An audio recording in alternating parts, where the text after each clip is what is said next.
الحمد لله نحمده ونستعينه ونستغفره ونؤمن به ونتوكل عليه ونعوذ بالله من شرور أنفسنا ومن سيئات أعمالنا من يهده الله فلا مضل له ومن يضلل فلا هادي له ونشهد أن لا إله إلا الله وحده لا شريك له ونشهد أن سيدنا وحبيبنا وحبيب قلوبنا ومولانا محمدا عبده ورسوله الذي أرسله الله تعالى بالحق بشيرا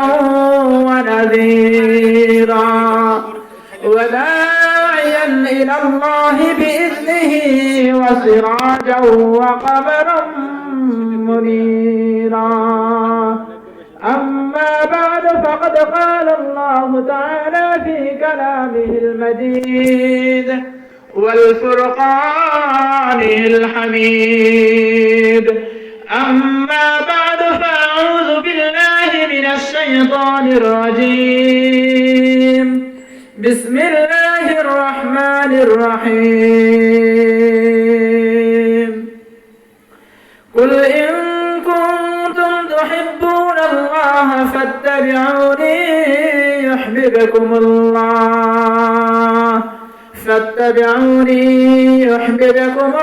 الله ويغفر لكم ذنوبكم والله غفور رحيم وقال تعالى في آية أخرى كل نفس ذائقة الموت وقال النبي صلى الله عليه وسلم من أحب سنتي فقد أحبني ومن أحبني كان معي في الجنة أو كما قال عليه الصلاة والسلام صدق الله مولانا العظيم وصدق رسوله النبي الكريم اللهم صل على محمد وعلى آل محمد كما صليت على إبراهيم وعلى آل إبراهيم إنك حميد مجيد اللهم بارك على محمد وعلى آل محمد كما باركت على إبراهيم وعلى آل إبراهيم إنك حميد مجيد दुनिया में हो दुनिया का तलबगार नहीं हो दुनिया में हो दुनिया का तलबगार नहीं हो बाजार से गुजार हो खरीदार नहीं हो बाजार से गुजार हो खरीदार नहीं हो अल्हम्दुलिल्लाह बावई खुला इस्लाहुल उम्मा নুরানিয়া মাদ্রাসার উদ্যোগে মাদ্রাসার উন্নয়ন কল্পে প্রথম বার্ষিক ওয়াজ মাহফিল আল্লাহ তাআলা আমাদেরকে দুনিয়ার সমস্ত কাজ থেকে ফারেক করে যে আল্লাহ পাক রব্বুল আলামিন আমাদেরকে জান্নাতি বাগান আলামাই কেরামদের মজলিসে আসার বসার তৌফিক দান করলেন এবং কিছু কথা বলা এবং শোনার জন্য তৌফিক দান করলেন এজন্য ওই রব্বে কারিমের দরবারে দিলকে উজাড় করে উঁচু আওয়াজে কালিমাতুশ শুকর সকলে শুকরিয়া আদায় করে বলে আলহামদুলিল্লাহ অথবা লক্ষ কোটি দরুদ সালাম ওই মহামানবের প্রতি যিনি আকে নামদার তাজদার মদিনা যিনি সৈয়দুল মুরসালিন খাতামুন নবিয়্যিন নবী আলাইহিস সালাতু ওয়াস সালাম হাদিসের ভিতরে বলেন, মান সাল্লা আলাইয়া ওয়াহিদাতান সাল্লাল্লাহু আলাইহি আশারা। নবীজি সাল্লাল্লাহু আলাইহি ওয়াসাল্লাম বলেন, যে ব্যক্তি আমি নবীর উপরে একবার দরুদ প্রেরণ করবে, দরুদ শরীফ প্রেরণ করবে, আল্লাহ তাআলা ওই বান্দার উপর 10 বার রহমত নাযিল করেন। সকলে বলি সুবহানাল্লাহ। তো আমরা সেই নবীর প্রতি একবার দরুদ প্রেরণ করি, সকলে বলি সাল্লাল্লাহু আলাইহি ওয়াসাল্লাম।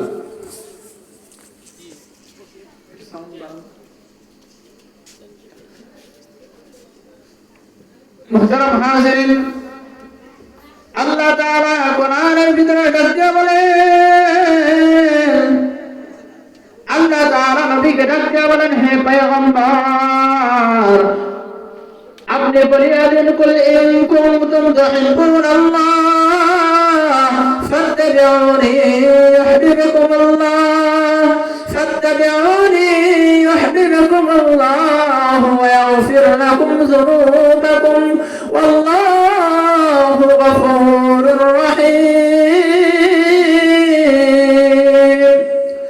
আল্লাহ তাআলা পয়গম্বরকে ডাক দিয়ে বলে, পয়গম্বর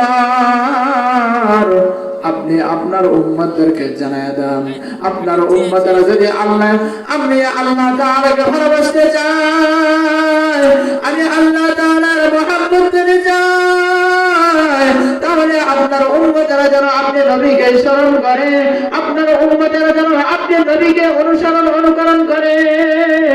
আপনি নবীকে যদি কোনো ব্যক্তি অনুকরণ করতে পারে, তাহলে আল্লাহ তাআলা বলেন ওই বান্দা আমি আল্লাহ তাআলাকে যেন মহব্বত করলো।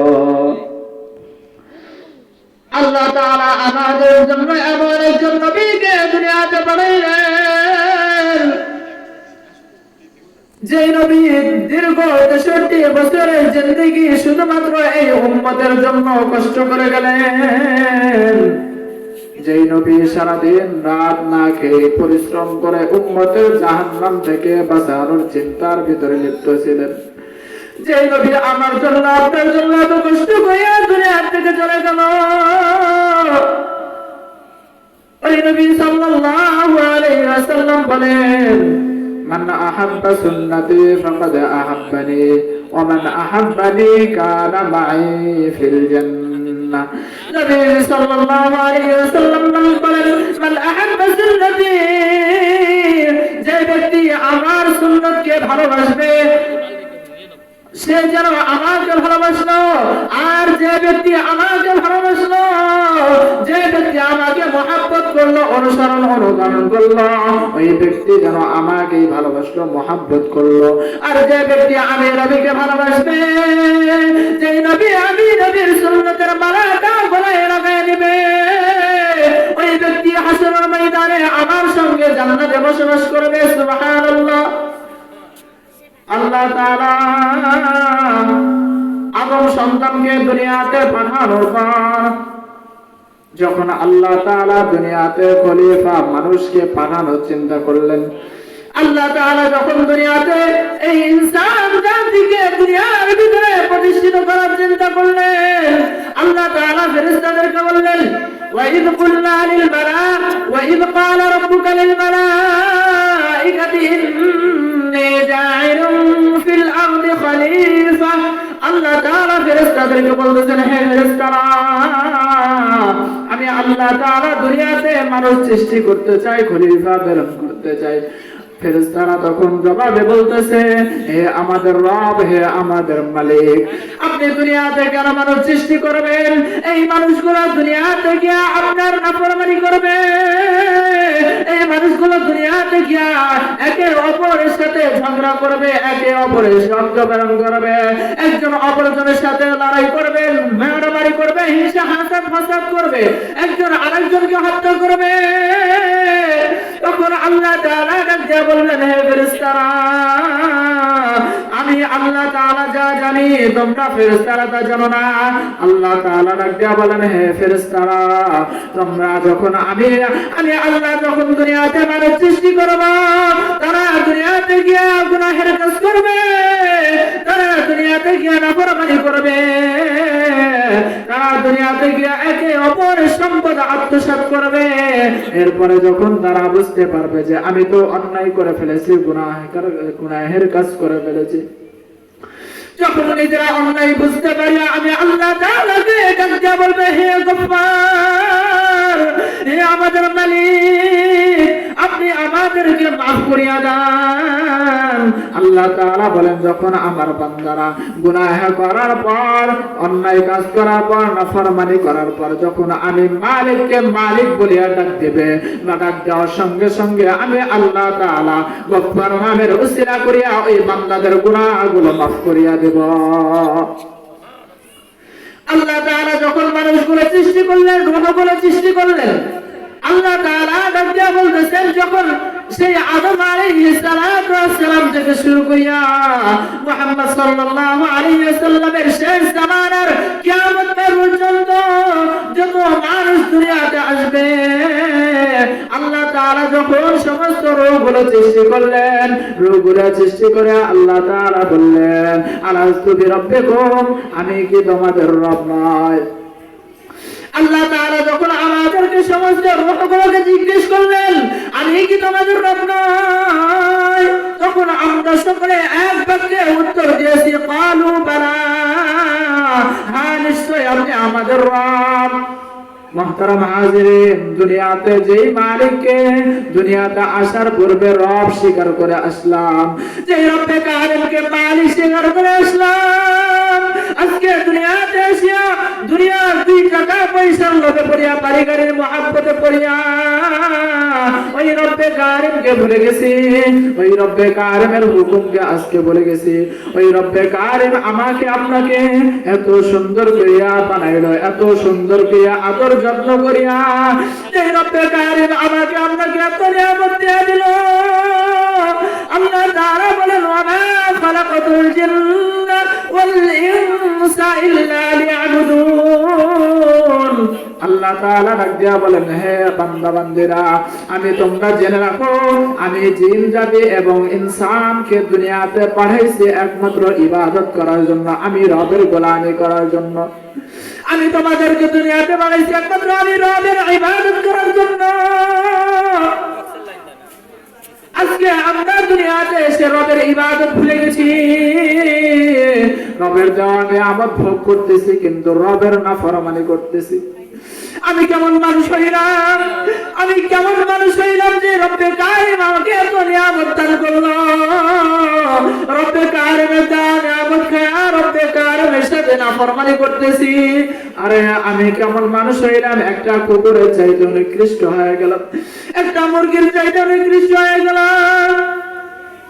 একটা কুকুরকে যখন বাড়ির মালিক সামান্য কিছু খাবার দেয়, ওই বাড়ির কুকুরটা সামান্য বাসি জুটা খাবার খায়, মালিকের নাফরমানি করে না। ওই কুকুরটা মালিকের সঙ্গে একদম সৎ আচরণ করে, মালিকের বাড়িতে রাত্রভর বাড়িতে বসিয়া বসিয়া মালিকের বাড়ি পাহারা দিতে শুরু করে। বাড়িতে অন্য কোনো লোক যদি চলে আসে, যদি অপরিচিত কোনো ব্যক্তি আসে, তখন কুকুর ঘেউ ঘেউ করতে থাকে এবং ওই কুকুরকে বাড়ি থেকে যতই তাড়ানোর চেষ্টা করা হয়, তাড়ানো যায় না।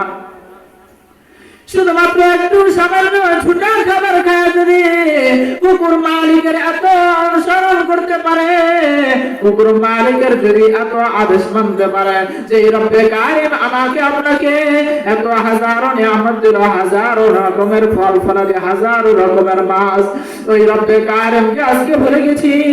মুহতারাম হাজিরিন, আল্লাহ তাআলা ওপর আয়াতের মধ্যে বলেন, কুল্লু নাফসিন যায়িকাতুল মাউত। আল্লাহ তাআলা দিয়ে বলেন, হে বান্দা বান্দীরা, প্রত্যেকটা প্রাণীকে, প্রত্যেকটা হায়াতওয়ালা জন্তুকে মৃত্যুর স্বাদ আস্বাদন করতে হবে, মৃত্যুর স্বাদ গ্রহণ করতে হবে। প্রত্যেকটা প্রাণীকে, যে প্রাণীটা দুনিয়াতে জীবিত আসছে, দুনিয়াতে যার প্রাণ আছে, ওই প্রাণীটাকে মৃত্যুর স্বাদ গ্রহণ করতে হবে। মুহতারাম হাজিরিন, আজকে দুনিয়াতে মানুষ মারা যায়, আজকে যদি কোনো ব্যক্তি নেককার হয়ে মারা যায়, দুনিয়া থেকে কোন ব্যক্তি যদি নেক আমল নিয়ে কবরে যাইতে পারে তাহলে ওই ব্যক্তির জন্য কবরটা বড় শান্তির জায়গা। যদি কোন ব্যক্তি গুনাহ নিয়ে কবরে যায়, যদি কোন ব্যক্তি গুনাহ করতে করতে দুনিয়া থেকে চলে যায়, তখন ওই বেঈমান গুনাহগারকে কবরে দাফন করা হবে। বেঈমান নাফরমানকে কবরের ভিতরে দাফন করার সঙ্গে সঙ্গে কবর থেকে যখন মাটি চাপা দিয়ে উঠে আসা হবে, কবরের ভিতরে আযাব শুরু হয়ে যাবে।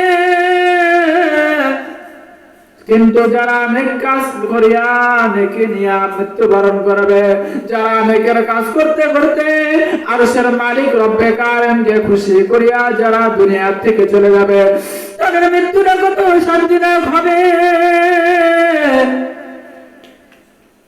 মৃত্যুতে যখন কোন নাফরমান ব্যক্তি, বেঈমান ব্যক্তি, বেআমল ব্যক্তি যখন মৃত্যুবরণ করে, নবী সাল্লাল্লাহু আলাইহি ওয়াসাল্লাম বলেন, বেঈমান নাফরমানের যখন রূহকে কবজ করা হয়, জান কবজ করা হয়, তখন তার কি পরিমাণ কষ্ট হয়। তখন তার নবী সাল্লাল্লাহু আলাইহি ওয়াসাল্লাম বলেন, একটা যন্ত্র বকরি ভেড়ার শরীর থেকে যদি চামড়া খসানো হয়, তাহলে ওই ভেড়া বকরি যে পরিমাণ কষ্ট হবে তার থেকে 70 গুণ বেশি কষ্ট হবে বেঈমান নাফরমানের রূহ কবজ করার সময়।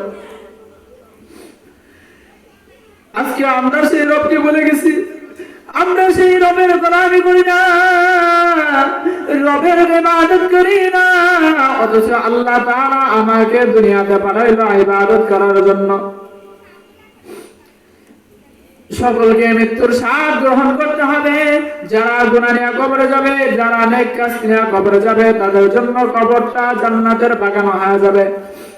যখন আমি আপনি মৃত্যুবরণ করব, যখন মৃত্যুবরণ করার পর আমাকে যখন কবরে দাফন করা হবে, কবরের ভিতরে যখন ফেরেশতারা এসে জিজ্ঞেস করবে, মার রব্বুকা, তোমার রবকে, মান দীনুকা, তোমার দিন কি, মান নবিয়ুকা, তোমার নবীকে। আমরা যদি দুনিয়াতে রবের ইবাদত করে যাই, আরশের মালিক রব্বে কারিমকে খুশি করিয়া দুনিয়া থেকে যাই, যখন ফেরেশতা আমাকে আপনাকে জিজ্ঞেস করবে মার রব্বুকা, তোমার রবকে, তখন আমাদের এক জগবানে ভিতরে দুনিয়াতে আমরা যে রবকে খুশি করে গেছি, কবরের ভিতরে যখন জিজ্ঞেস করা হবে মার রব্বুকা, তোমার রবকে, তখন আমার জবান দিয়ে বের হয়ে যাবে রব্বুনা আল্লাহ, আমার রব আল্লাহ।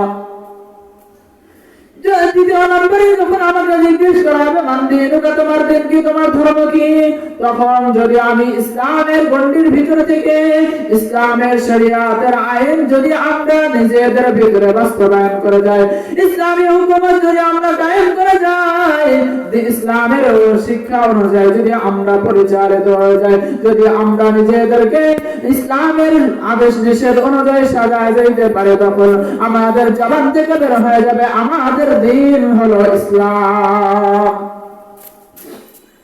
তৃতীয় নম্বরে যখন প্রশ্ন করা হবে তোমার নবীকে, দুনিয়াতে যদি আমরা নবীর সুন্নতের আদর্শ গালায় লাগা যায়, দুনিয়াতে যদি আমরা নবীজিকে অনুসরণ করে যাই, দুনিয়াতে যদি আমরা নবীকে অনুকরণ করে যাই, তখন আমাদেরকে জিজ্ঞেস করা মাত্রই আমরা জবাব দিতে পারবো আমাদের নবী মুহাম্মদ সাল্লাল্লাহু আলাইহি ওয়াসাল্লাম।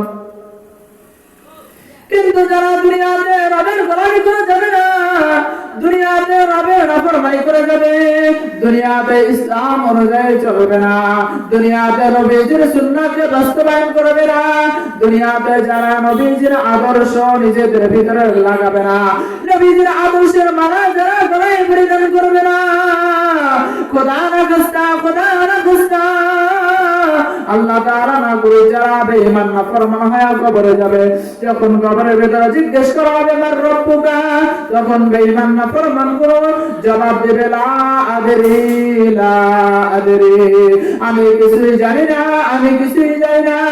যখন আমাকে দিন সম্পর্কে জিজ্ঞেস করা হবে মান দীনুকা, তোমার দিন কি, তোমার ধর্ম কি, যারা বেঈমান নাফরমান হয়ে কবরে যাবে, বেঈমান নাফরমান হয়ে কবরে যাবে।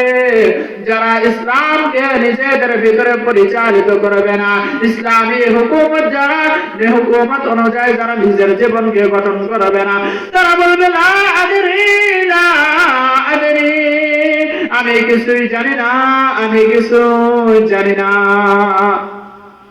তৃতীয় নম্বরে যখন জিজ্ঞেস করা হবে মান নবিয়ুকা, তোমার নবীকে, তখন বেঈমান নাফরমান যারা নবীজির আদর্শ মেনে চলে নাই, যারা নবীজিকে দুনিয়াতে কষ্ট দিয়েছে, যারা নবীজির সুন্নাহ অনুযায়ী নিজেকে পরিচালিত করে নাই, তারা বলবে লা আদরি লা আদরি, আমি কিছুই জানি না, আমি কিছু জানি না। বেঈমান নাফরমান গুলো যখন জবাব দিতে পারবে না, তখন আল্লাহ তাআলা ফেরেশতাদেরকে বলবে, হে ফেরেশতারা, তোমরা এই নাফরমানের কবরের ভিতরে জাহান্নামের আগুন জ্বালায় দাও।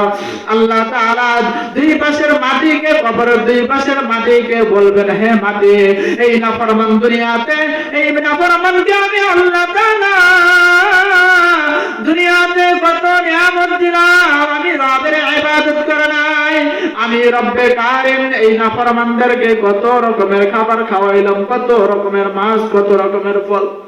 এই নাফরমান আমি আল্লাহ তাআলা দেওয়া নিয়ামত খাওয়ার পর, এই নাফরমান আমি আল্লাহ তাআলার ইবাদত করে নাই, আমি আল্লাহ তাআলাকে মানে নাই, আমি আল্লাহ তাআলার হুকুম মেনে চলে নাই। আল্লাহ তাআলা মাটিকে ডাক দিয়া বলবেন, হে মাটি, এই নাফরমানকে দুনিয়াতে ছেড়ে দিয়েছি, আর কবরে আর ছেড়ে দেওয়া হবে না। আল্লাহর নবী সাল্লাল্লাহু আলাইহি ওয়াসাল্লাম যখন এই হাদিসটা বর্ণনা করেন, তখন সাহাবায়ে কেরামদের সম্মুখে নবী সাল্লাল্লাহু আলাইহি ওয়াসাল্লাম দুইটা হাত একত্রিত করিয়া একটা হাতের আঙ্গুল আরেকটা হাতের ভিতরে ঢুকায়া যখন সাহাবায়ে কেরামদের সম্মুখে হাদিসটা বর্ণনা করেন, তখন বলতেছেন বেঈমান নাফরমানদের কবরের ভিতরে মাটি দুই পাশ থেকে এরকম ভাবে চাপ দিবে গো, বেঈমান নাফরমানের বুকের চাপ, মাটির চাপে বেঈমান নাফরমানের বুকের হাড্ডি একটা আরেকটার ভিতরে ঢুকিয়া যাইবে। ওই কবরের ভিতরে ভয়ঙ্কর শাস্তি কেমনে সহ্য করবে রে মুসলমান? আল্লাহ নবী সাল্লাল্লাহু আলাইহি ওয়াসাল্লাম এটা বলেন। শুধু তাই নাই, বেঈমান নাফরমানের কবরের ভিতরে 70 থেকে 99টা সাপ এসে কবরটা ভরে যাবে। একটা সাপের ব্যাপারে আবু সাঈদ খুদরি রাদিয়াল্লাহু আনহু বলেন, একটা সাপের সাইজ এরকম বড় হবে, এরকম বিশাল আকৃতির হবে, একটা উটের মতো একটা সাপ বড় হবে। ওই সাপগুলো বিষাক্ত, এমন বিষাক্ত হইবে, ওই সাপগুলো যদি দুনিয়াতে একবার নিঃশ্বাস ফেলত, ওই সাপগুলো যদি দুনিয়াতে একবার নিঃশ্বাস ফেলত, তাহলে এই দুনিয়ার বুকে সবুজ জাতীয় কোন উদ্ভিদ উৎপন্ন হইত না। ওই কবরের ভেতরে সাপ এরকম বিষাক্ত সাপ আসবে, ওই সাপগুলো বেঈমান নাফরমানদেরকে কবরের ভেতরে দংশন করতে থাকবে। ওই সাপ একবার দংশন করবে, বান্দা বেঈমান নাফরমান গুনাহগার গুলো 70 হাত মাটির নিচে চলিয়া যাইবে, 70 হাত মাটির নিচে ঢুকিয়া যাইবে, আবার ওখান থেকে টেনে উঠায়া আবার তাকে দংশন করতে থাকবে। এরকম ভাবে কিয়ামত পর্যন্ত দংশন করতে থাকবে। মুসলমান, হে ইমানদার যুবক ভাইরা, হে মুরব্বী বাবারা, পর্দার অন্তরের মা ও বোনেরা, আজকে দুনিয়াতে একটা মশা কামড় দিলে সহ্য করতে পারি না,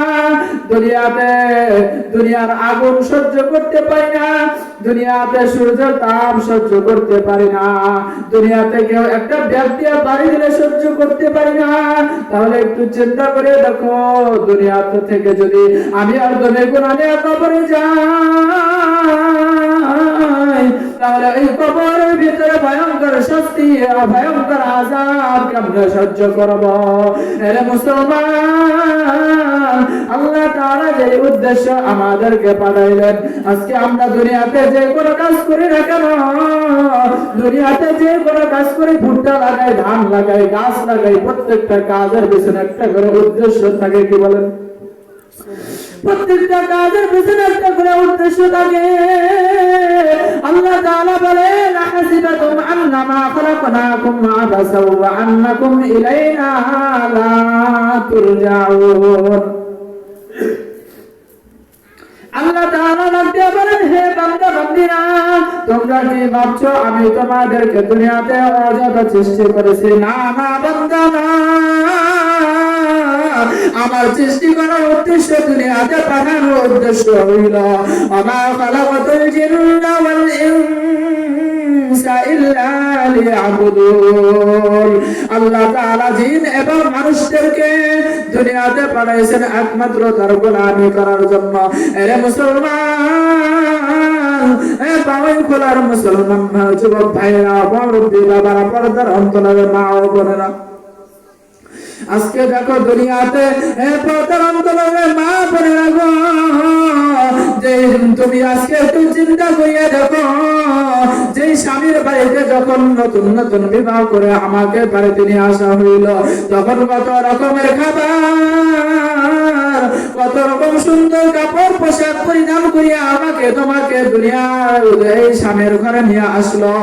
কিন্তু একটা বার কি চিন্তা করিয়া দেখছো মা বোনেরা, যেই ঘরে আমি আজকে সাদা এত সুন্দর পোশাক পরিধান করিয়া স্বামীর ঘরে উঠলাম, ওই ঘর থেকে একদিন তোমাকে আমাকে সাদা কাপড়ের প্যাকেট হয়ে কবরের দিকে রওনা হতে হবে। যদি আমার সাথে আমল না থাকে, ইবাদত না থাকে, ওই কবরের ভিতরে আমার কোনো দাম নাই, আমার কোনো মূল্য নাই। কবরের ভিতরে আমাকে জিজ্ঞেস করা হবে না তুমি কে ছিলা, তুমি কোন এলাকার মেম্বার ছিলা, চেয়ারম্যান ছিলা, তুমি কোন দেশের প্রেসিডেন্ট ছিলা।